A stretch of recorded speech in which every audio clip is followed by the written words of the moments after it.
హరి ఓం శ్రీ గురుభ్యో నమ. శ్రీ సర్వేశ్వరానంద పరబ్రహ్మణే నమ. శ్రీ సర్వేశ్వరానందుల వారి బోధామృతం అనే గ్రంథంలో మనం నిన్న భగవంతుడు గురువు ఆత్మ ఏకమేనని గురుదేవులు తెలియచేశారు. ఇంకా ఇంకా ఇలాగ వివరిస్తున్నారు స్వామివారు. హరి ఓం. శరీరముతో ఏకత్వము పొందిన నేనుని అహం వృత్తి అంటారు. ఆత్మతో ఏకత్వము పొందిన నేనుని అహం స్ఫురణ అంటారు. ఇక్కడ మనకి రెండు నేనులు కదమ్మా కనిపిస్తున్నాయి. ఒకటేమో శరీరంతో ఏకత్వము పొందిన ఇప్పటి మన నేను, దీనిని అహం వృత్తి అంటారు. అయితే శరీరంతో ఏకత్వము పొందకుండా ఉన్న నేనుని అహం స్ఫురణ అంటారు. మరి ముందు శరీరంతో ఏకత్వము పొందకుండా ఉన్నటువంటి ఆ స్ఫురణ రూపమైన నేనుగా ఉన్నావు నువ్వు. అట్టి నీ నిజ స్వరూపంలో నుంచి నేను అన్న ఒక వృత్తి లేచింది. ఆ వృత్తి దేహము నేను అన్న భ్రమను కలిగించింది. దానిని అహం వృత్తి అంటారు. కానీ ఈ అహం వృత్తి కలగడానికి మూలమైనది అహం స్ఫురణ. ఈ వృత్తి కలగడానికి ముందు నువ్వు ఉన్నావు స్ఫురణ రూపమై. అదే ఆత్మ, అదే పరమాత్మ, అదే నీ నిజ స్వరూపం. అయితే ఇక్కడ ఈ అహం వృత్తి మెలకువలోనే ఉంటుంది. అవునా? మెలకుతోటే నేను అని లేచొస్తుంది కదా. అవును. అహం స్ఫురణయో ఎప్పుడు నిద్రలో, మెలకువలో, కలలో సదా ఉంటుంది. అయితే నిద్రలోను కలలోను ఆ అహం వృత్తి మూలాన్ని పట్టుకోవడానికి కుదరదు గనక సాధకుడు మెలకువలోని అహం స్ఫురణని పట్టుకోవాలి. ఇప్పుడే ఈ నేను అన్న వృత్తికి మూలమైన నీ నిజస్వరూపమైన స్ఫురణని మెలకువలోనే పట్టుకోవాలి. అర్థమైందా? అయితే ఈ స్ఫురత్ రూపమైన ఆత్మ సద్వుల హృదయ గుహల్లోనూ ఉంది. అందరిలో ఒక చోట ఉండి ఒక చోట లేకుండా ఉన్నది కాదు ఇది. సదా అహంస్ఫురణతోటి భాషిస్తుంది, తనకు తానే భాషిస్తుంది, ప్రకాశిస్తుంది, సదా ఉంది. సర్వకాల సర్వావస్థలలోనూ ఉంది, ప్రకాశిస్తూ ఉంది. అయితే సాధకుడు ఈ అహంస్ఫురణని దృఢంగా పట్టుకుంటే చాలు. అహంస్ఫురణని పట్టుకోవాలంటే అహం వృత్తి అంటే ఈ నేనన్న తలంపు ఎక్కడి నుంచి వచ్చిందా అని ఆ మూలాన్ని చేరి ఉండాలి. అప్పుడు ఈ అహం వృత్తి కలగడానికి ఆ మూలమైనటువంటి అహం స్ఫురణ నీకు అవగతమవుతుంది అని అంటి పెట్టుకుని ఉండాలి సాధకుడు. అంటే అదే ముక్తి. ఉండగా ఉండగా ఇక ఈ అహం వృత్తితో ఈ దేహంలోకి జారిపడే అవస్థ తగ్గి అహం స్ఫురణతో అది నీ స్వరూపం అవడం వల్ల అనతి కాలంలోనే ఐక్యమైపోతావు. అదే ముక్తి.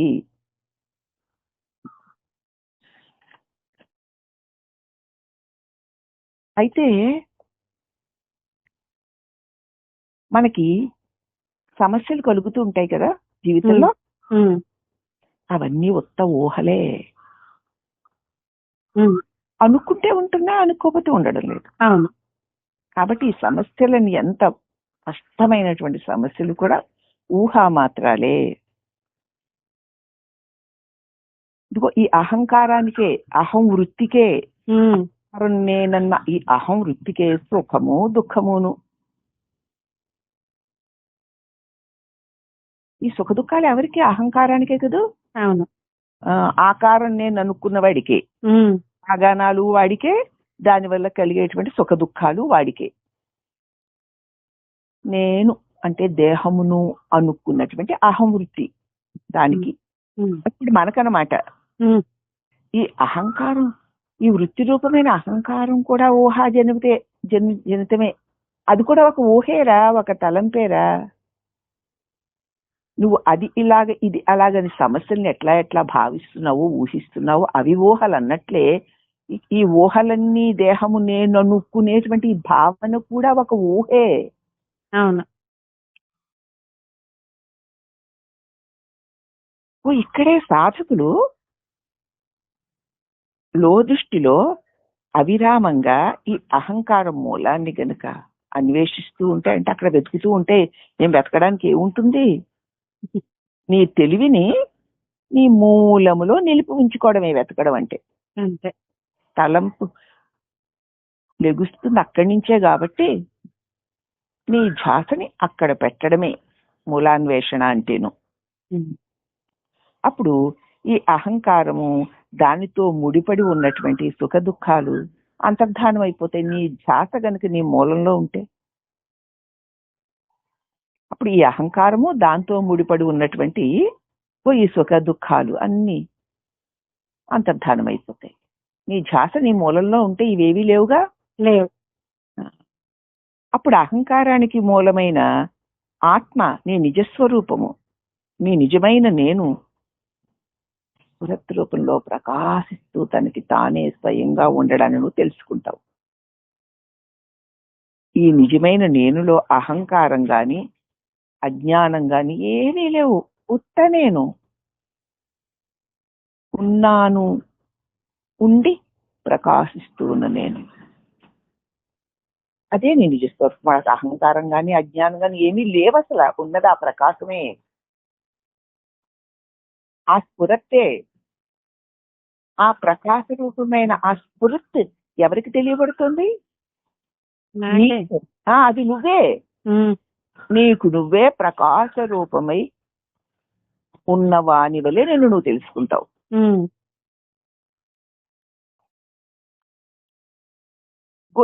ఈ అహం వృత్తి ఉంది చూడు. అహం అంటే నేను, వృత్తి అంటే నాది, తలంపు అన్నమాట. అహం వృత్తి నేను, నాదికి మనస్సు వల్ల కలిగే ఇతర వృత్తులకు మూలంలోనే భేదం ఉంది. నేను అంటే స్వచ్ఛమే. నేను అనేసరికి ఇంకో ఈ రకరకాల తలంపులతోటి ఉంటుందన్నమాట. ఇతర వృత్తులు ఒకదానికొకటి అనుసంధించకుండా వేరువేరుగానే ఉంటాయి గాని ఒక్కొక్క తలంపు రకరకాలుగా ఉంటాయి. ఒకదానిలో ఒకటి ఉండదు, మన లోపల కలుగుతున్న తలంపులు.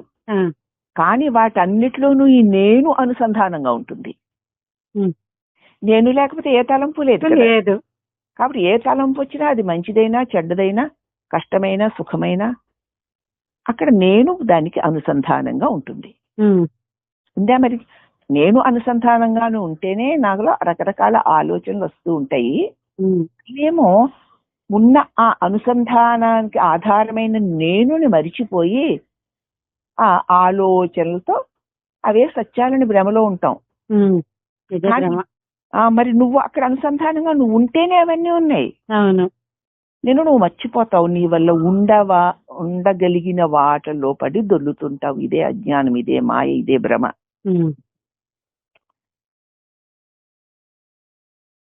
కాబట్టి ఈ అహంవృత్తి ఈ ప్రవృత్తితో అనుసంధానింపబడి ప్రతిదానికి ఆధారంగా ఉంటుంది.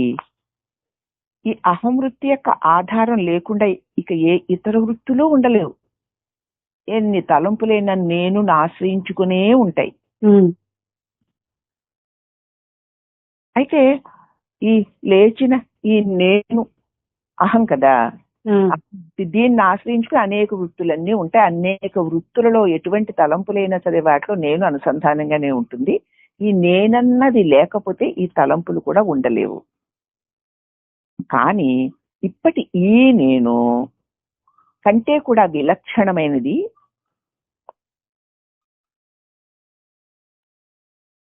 అది అహంవృత్తి యొక్క ఆధారం లేకుండా ఇతర వృత్తులు ఉంటాయి. లేకపోతే అహం స్ఫురణ ఉంది చూడు, అది ఏ వృత్తుల మీద ఆధారపడి లేదు. లేకుండా స్వతంత్రంగా తనకి తానే ప్రకాశిస్తుంది. ఈ అహంవృత్తి ఇతర వృత్తుల కంటే స్వతంత్రంగా ఉన్నట్టు మనకు కనిపిస్తున్నాను. ఇప్పుడు మన నేను ముందు నేనొచ్చింది, దాని వల్లనే మిగతావన్నీ వచ్చాయి. ఈ మిగతావన్నీ ఆ నేను మీద ఆధారపడి ఉన్నాయి. ఈ నేను లేకపోతే ఇవేవి ఉండలేవు. కానీ ఈ నేను కూడా స్వయంగా ఉండలేదు. ఇప్పుడు మన నేను కూడా స్వయంగా ఉండలేదు.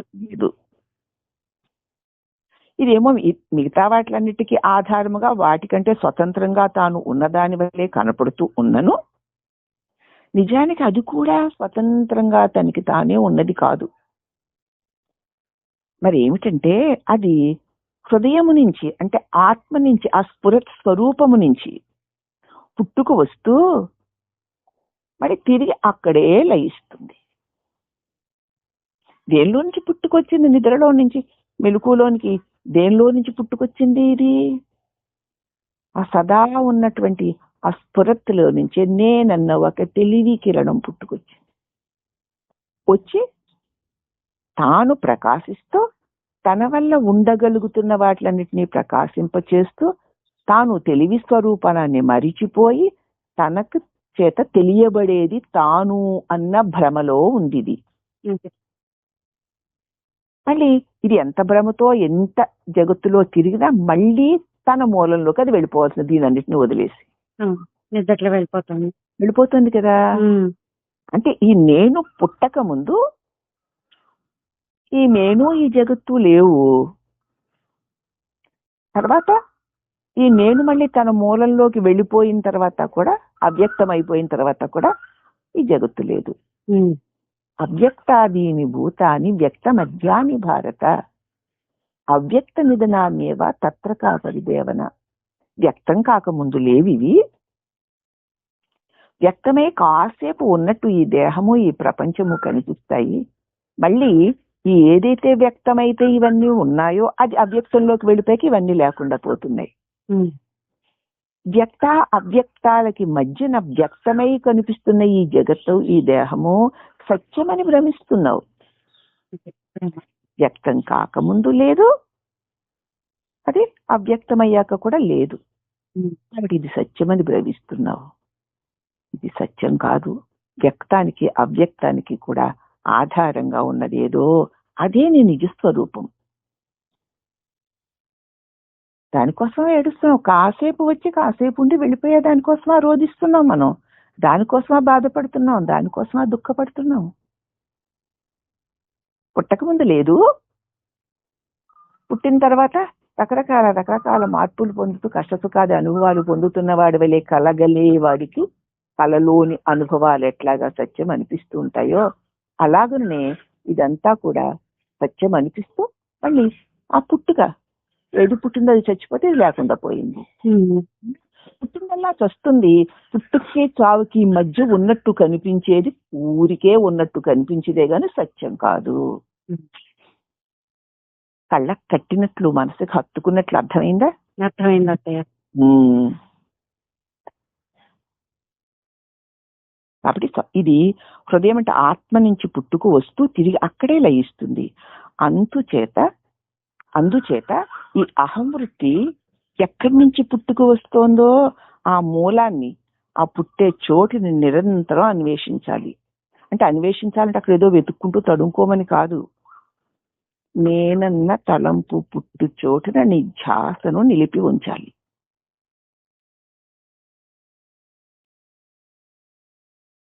సాధకుడు అంటే ఇప్పుడు మనము విషయముల పుట్టుక స్థానమును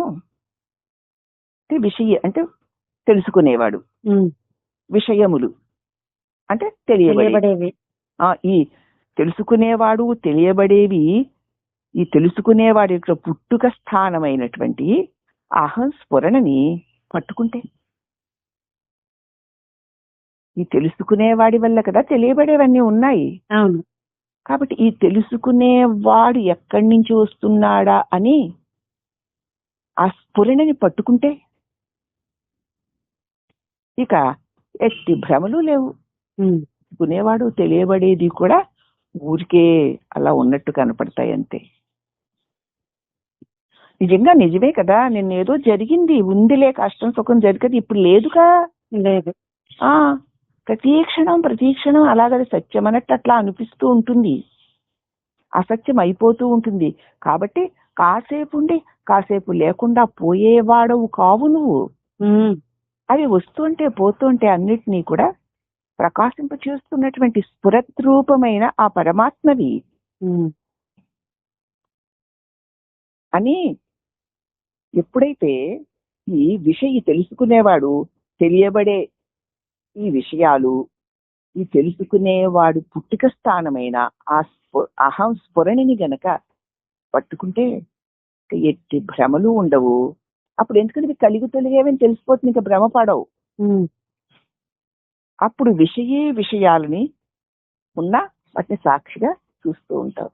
ఆహా, ఇప్పుడు మెలకు వచ్చిందా, సరే ఇవన్నీ ఉంటాయి, కాసేపు మళ్ళీ మెలకు పోయాక పోతాయి, అవి వస్తాయి పోతాయి, నేను రావడం లేదు పోవడం లేదు అని సాక్షిగా ఉండగలుగుతావు. సాధన అంతా కూడా ఇదిగో ఈ అహం స్ఫురణని పట్టుకోవడంలోనే ఉంది. ఆత్మదర్శనం చాలా సులభం. ఆత్మ అంటే నేను కదా, నేను నిజం, చాలా సులభం. ఎందుకంటే ఆత్మ ఒక్కటే సత్యం, మిగతావన్నీ అలా కలిగి ఉన్నట్లు కనిపిస్తూ ఉంటాయి, పోతూ ఉంటాయి. కానీ ఇది కలగడానికి కాసేపు ఉండి ఇవి తొలగినా ఉన్నదేదో అదే ఆత్మ, అదే నీ స్వరూపం. నువ్వు ఉండడానికి ఏది అవసరం లేదు, నీకు నువ్వే ఉన్నావు. ఉన్నావు గనకనే ఇవన్నీ ఉన్నాయి అనగలుగుతున్నావు. నువ్వుంటే ఇవన్నీ ఉన్నాయా, ఇవన్నీ ఉంటే నువ్వు ఉన్నావా? నేనుంటేనే. నువ్వు ఉండడం సత్యం, ఇవన్నీ ఉన్నాయి అనడం అసత్యం. అవి మారిపోతూ ఉంటాయి గనక నువ్వు మారకుండా ఉంటావు కాబట్టి నీ ఉండడమే సత్యం. అవునా?